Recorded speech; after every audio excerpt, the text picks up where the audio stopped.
Hey, what's up everybody? Welcome to a new category of videos or a series, whatever you want to call it. I'm going to be doing it a handful of times for every new season of anime, and it's going to be called my third episode thoughts. So let's get started with my third episode thoughts of The God of High School. The God of High School is a show that I was extremely excited and very skeptical of after watching the first episode because it was so well done. I had nothing but praise for how this show was handled for every moment of the first episode, from the action, the character introductions, and the world building. If there was a good example of how to make a great first episode, this would definitely be one of them. There are others. In fact, there's one from this season I'm doing a video of later, so make sure to subscribe so you don't miss that, but that's not the point here. But anyway, I do what most people do with shows where I kind of watch 3 episodes and determine whether or not it's worth me sticking around to watch the rest of it. And after sitting through 3 episodes of this show, what do I think? So I won't dive too deep into big story points for the sake of spoilers, but I am going to talk about some key story points for context. So there's your warning. So this series gave us a really good hook right from the start that is completely detached from anything else we've seen so far, and it lets us know that there are much bigger forces at play than anything we've seen apart from that in this show thus far. And it's only after that point is established that we get introduced to our very interesting cast of characters. So for starters, we have Jin Mori, who is our stereotypical anime protagonist who acts before he thinks and, despite his appearance, is extremely strong. We have Dan Hai-wei, sorry if I'm mispronouncing these names, the stoic but strong character who is always willing to help his friends and is extremely loyal. And Yu Mira, the character type who normally carries some sort of ancient family heirloom and wants to continue the family legacy. In this case, it's a wooden sword and the moonlight sword technique.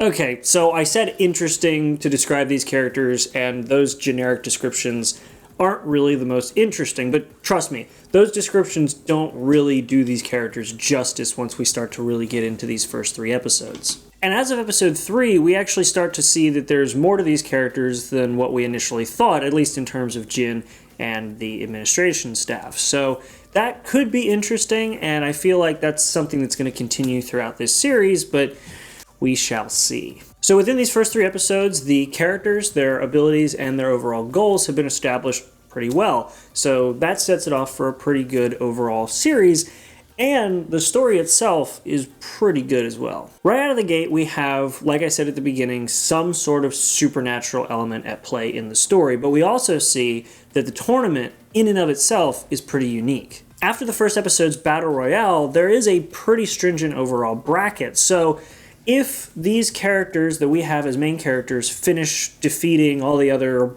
fairly interesting combatants, we do have the potential of them fighting one another.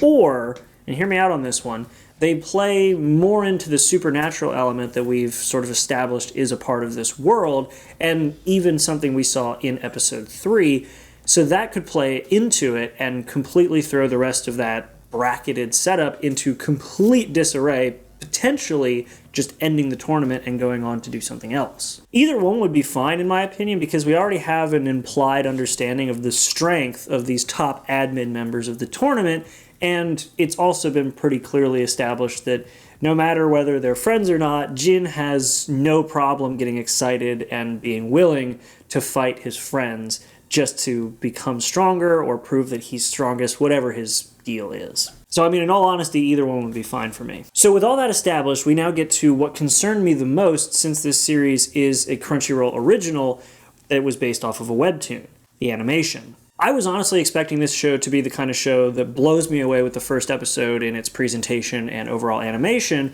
and I mean most shows do that. They put a ton of budget into the first episode and the climax of the series, and not a whole lot elsewhere, so you kind of see a drop-off in quality midway through.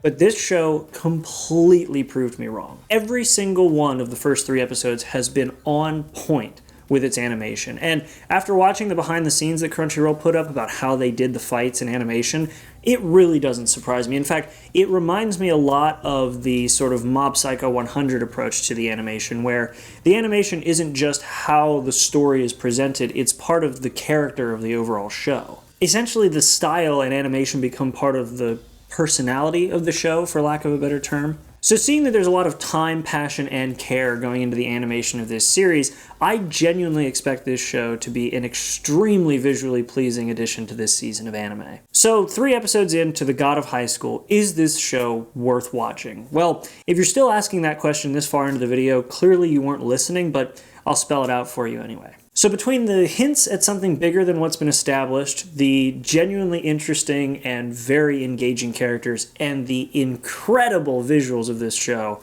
it's going to be a resounding yes for me. So if you haven't started it yet, get on it, because this show, I feel like, is going to be a great series to add to this season of anime. Either way, guys, that's been my first video in the series' 3rd episode thoughts, and, well, those are my 3rd episode thoughts on The God of High School. I hope you guys enjoyed it. Make sure to like and subscribe so you get more of these videos. Let me know if there's any other shows you'd like me to watch. I've got the Fire Force episode 3 coming out soon, or I think it's already out, so I'll be doing a 3rd episode thoughts on season 2 of that, and 3rd episode thoughts, of course, on ReZero season 2.